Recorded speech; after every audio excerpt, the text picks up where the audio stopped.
ठीक। नमस्कार दोस्तों, इस साल दिल्ली के बजट के अंदर एक प्रावधान किया गया कि दिल्ली के पोल्यूशन को कम करने के लिए कुछ और एयर क्वालिटी मॉनिटरिंग स्टेशंस लगाए जाएंगे। और आपको मालूम होगा, चुनाव से पहले भारतीय जनता पार्टी की टीवी, रेडियो, इंटरनेट, फेसबुक आदि पे जितनी भी ऐड थी, उसमें एक सबसे बड़ा मुद्दा जो भारतीय जनता पार्टी उठाती थी वो थी पोल्यूशन की, कि भारतीय जनता पार्टी आएगी और प्रदूषण को कम करेगी। जितने भी अंग्रेजी के अखबार थे, पूरे इलेक्शन से पहले आधे आधे पेज के कॉलम करते थे कि दिल्ली में इतने दिन रहने पे आपकी इतने साल उम्र कम हो जाएगी, दिल्ली में फला जगह सांस लेने से ऐसा है जैसे इतनी सिगरेट पीने जितना प्रदूषण होगा। कुल मिला के पूरी दिल्ली में एक हाहाकार मचाया गया कि दिल्ली रहने के लायक नहीं है, पोल्यूशन बहुत ज़्यादा है। और पोल्यूशन कम करने का सिर्फ एक ही तरीका है कि भारतीय जनता पार्टी की सरकार यहाँ पे बनाई जाए। हम भी बैठे हुए थे देखने के लिए कि भाजपा की सरकार आखिर पोल्यूशन कम कैसे करेगी। इनके पास वो जादू की छड़ी कौन सी है जिससे प्रदूषण कम किया जाएगा। जो आज जो है उस जादू की छड़ी का पता चल गया है। भारतीय जनता पार्टी की दिल्ली की सरकार दिल्ली के लोगों के साथ प्रदूषण में किया गया अब तक का सबसे बड़ा फ्रॉड करने जा रही है। और वो फ्रॉड कैसे करने जा रही है वो मैं आपको बताता हूं। दिल्ली में प्रदूषण कितना है कैसे पता चलता है? सरकार के द्वारा अलग अलग जगहों पे एयर क्वालिटी मॉनिटरिंग स्टेशन लगे हुए हैं।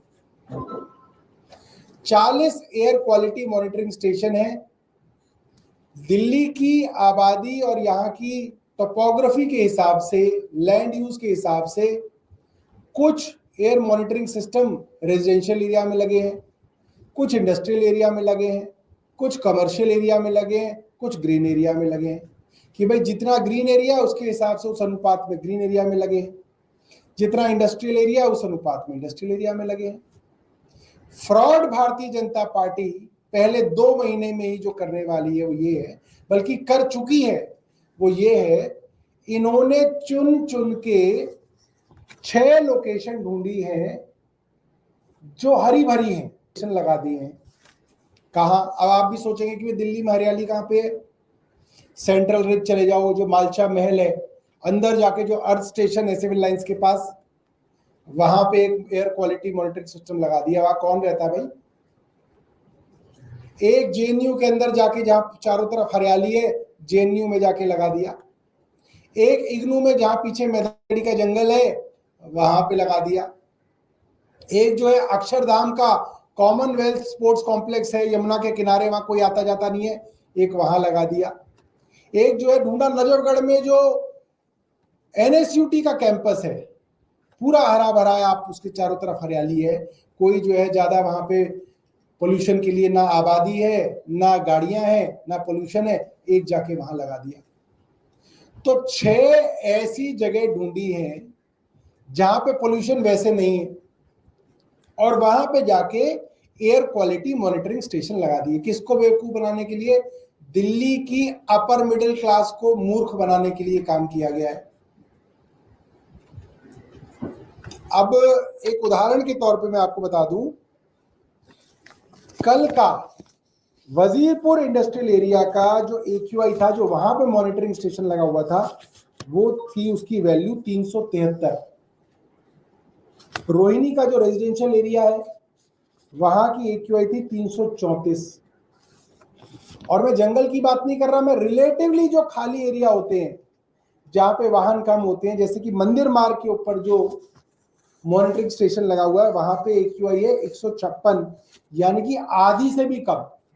अब आप इसका कंपैरिजन कीजिए, वजीरपुर इंडस्ट्रियल एरिया में 373 है, एक ही दिन एक ही समय की AQI, और उसी समय उसी दिन मंदिर मार्ग पे 156 है।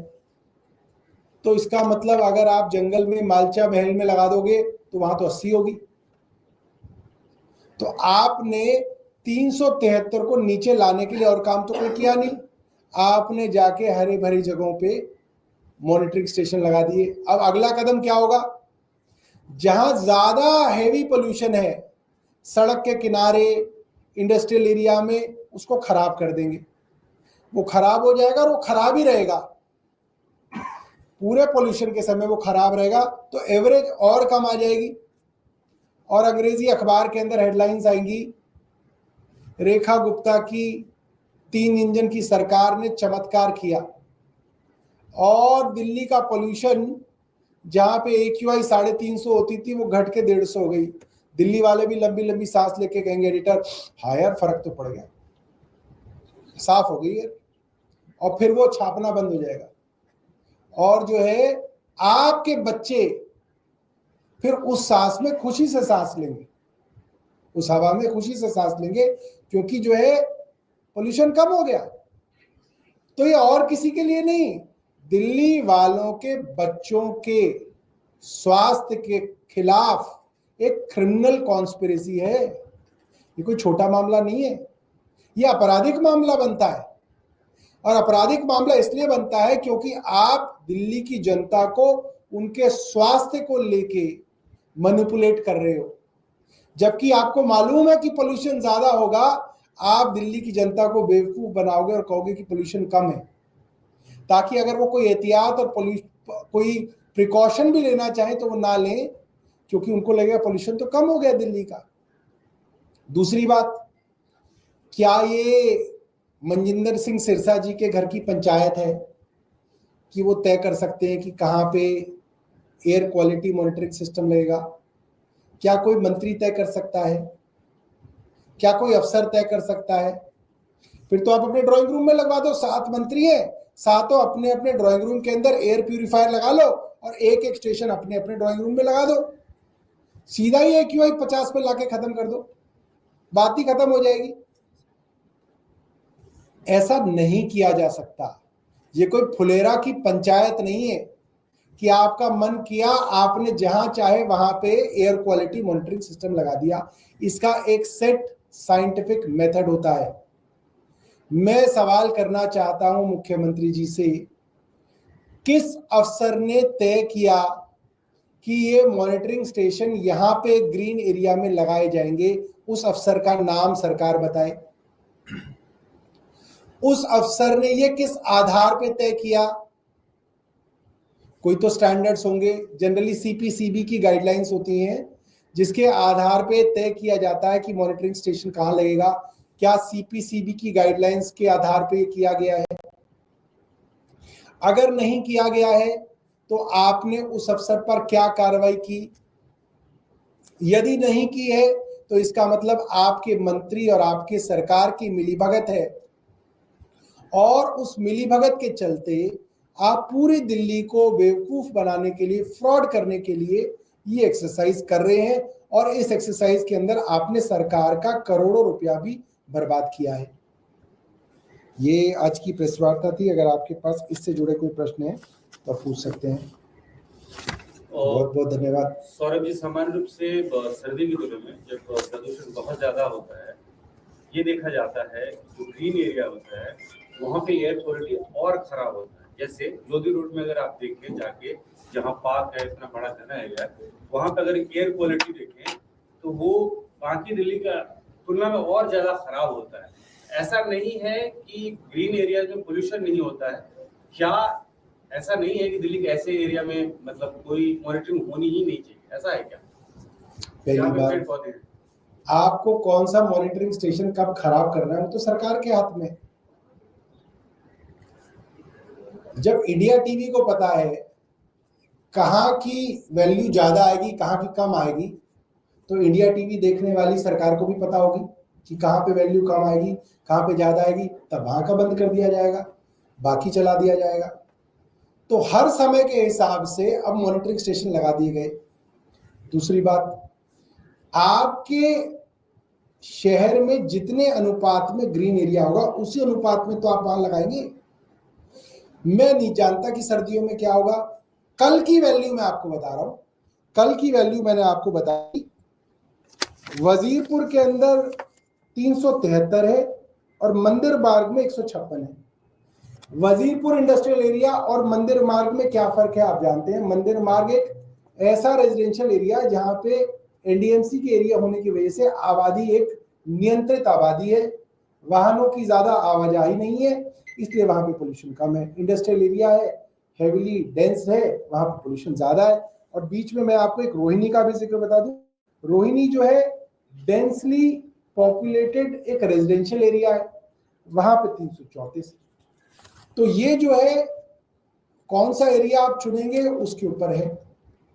और सरकार बता दे, सरकार को अगर लगता है कि एक्यूआई बढ़ाने के लिए ये किया है तो सरकार ये डिक्लेयर कर दे कि हम चाहते हैं कि थोड़ी और बढ़ी हुई दिखे, इसलिए हमने जो है जंगलों को चुना है। तो सरकार ये भी बता सकती है, हमें इसमें कोई एतराज नहीं है। मगर जितने भी एनवायरमेंटलिस्ट हैं उन्होंने ये कहा है कि ये पूरी तरह से गलत है और ये पिक एंड चूज है और इस तरीके से आप नहीं कर सकते हैं। मुझे याद है उत्तर प्रदेश के अंदर एक गाजियाबाद की जगह थी, वहां पे जहां मॉनिटरिंग स्टेशन लगा हुआ था उसके ऊपर जो है उन्होंने वो लगा रखा था वाटर टैंकर, उसी के ऊपर छिड़काव कर रहा था ताकि जो मॉनिटरिंग स्टेशन है वहां की हवा साफ हो जाए। तो अपने आप जो है, अगर आप यूपी का देखोगे तो अपने आप कम दिखेगा क्योंकि उसके बाहर ही आप छिड़काव कर दो। तो ये भी उसी तरीके की एक मैनिपुलेटिंग एक्सरसाइज है जो कि नहीं करनी चाहिए। और कोई प्रश्न आपका? बताइए। विपक्षी पार्टियां लगातार एक एक करके कई सारे नेता अब ये सवाल उठा रहे हैं कि क्या फेलियर था, सरकार के पास इंफॉर्मेशन थी, इतनी बड़ी चूक हुई है, तो क्या उस पर आप लोग फिलहाल ऑल पार्टी मीटिंग में ये बात उठी थी, लेकिन क्या इसको और आगे चल के सरकार से ये सवाल पूछने वाले हैं? देखिए, भारतीय जनता पार्टी और उनसे जुड़े हुए लोगों ने एक ऐसा माहौल देश में तैयार किया है कि जो सरकार के काम के बारे में सरकार से सवाल पूछ ले वो देशद्रोही है। इसलिए अपोजिशन पार्टी और लोगों के ऊपर एक दबाव बनाया जा रहा है कि भाई इनसे सवाल बिल्कुल मत पूछो, जो हो रहा है उस पर भारत माता की जय बोल के आगे निकल लो, इनसे सवाल मत पूछो। और यही भारत था, यही राष्ट्रवाद था। जब 26/11 का हमला हुआ था तो जिस होटल में हमला हुआ उस होटल के बाहर गुजरात के उस वक्त के मुख्यमंत्री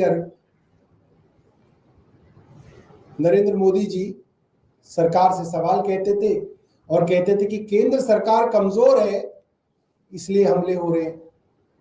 समस्या बॉर्डर पर नहीं, समस्या सरकार पे है। मगर आज कुल मिला के एक ऐसा माहौल देश के अंदर तैयार किया गया है कि लोग केंद्र सरकार से सवाल ना पूछें, इसलिए अपोजिशन के ऊपर भी इस तरीके का दबाव बनाया जाता है। आप ट्विटर पे एक सवाल पूछ लीजिए, लोग 100 गालियां देंगे आपको कि आप सवाल मत पूछिए सरकार से। वो कौन लोग हैं? सरकार द्वारा लगाए गए लोग हैं। सरकार से सवाल पूछने तो बहुत जरूरी है। सरकार जब यूपीए की थी तो भाजपा की थी, आज सरकार भाजपा की है तो बाकी लोग पूछते हैं तो उसके ऊपर जो है इतनी ज्यादा जो है असहनशीलता आ गई है कि सवाल पूछने पे भी प्रश्न है। 200 किलोमीटर दूर पहलगाम है, बाय रोड इंडिया पाकिस्तान का बॉर्डर और पहलगाम जहां पे हमला हुआ 200 किलोमीटर है। 200 किलोमीटर कश्मीर में आतंकवादी चल के आए या गाड़ी से आए, कितनी चेक पोस्ट आई होगी?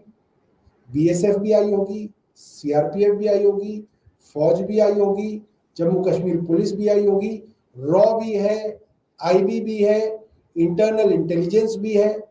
सबको पार करके हथियार समेत उग्रवादी 200 किलोमीटर अंदर आ गए। उन्होंने 28 लोगों की हत्या कर दी और उसके बाद वो 200 किलोमीटर चल के वापस चले। कमाल हो गया। और सरकार से अगर सवाल पूछ लिया जाए तो मधुमक्खी की तरह जो है भक्त पीछे पड़ते हैं कि भाई आप सवाल क्यों पूछ रहे हैं। मतलब कोई पूछने के लिए तैयार ही नहीं है। पुलवामा में सीआरपीएफ के जवानों वाले ट्रक बाय रोड क्यों भेजे गए? ये सवाल उस वक्त के गवर्नर जो भारतीय जनता पार्टी द्वारा लगाए गए थे उन्होंने पूछा। एयरलिफ्ट क्यों नहीं किए गए? कैसे आरडीएक्स से भरी हुई एक वैन कश्मीर में दंग हो गई? कैसे टकरा गई? क्यों नहीं पकड़ी गई? ये असला बारूद कैसे देश में आ जाता है? सवाल तो प्रधानमंत्री जी से मुख्यमंत्री मोदी जी पूछते थे कि असला बारूद देश में कैसे आता है। अब कोई सवाल पूछने के लिए तैयार ही नहीं है। पूछोगे तो कहते हैं साहब ये तो जो है देश के दुश्मन है, इसलिए सवाल पूछ रहे हैं। तो बड़ा अजीब समय आ गया है देश के अंदर।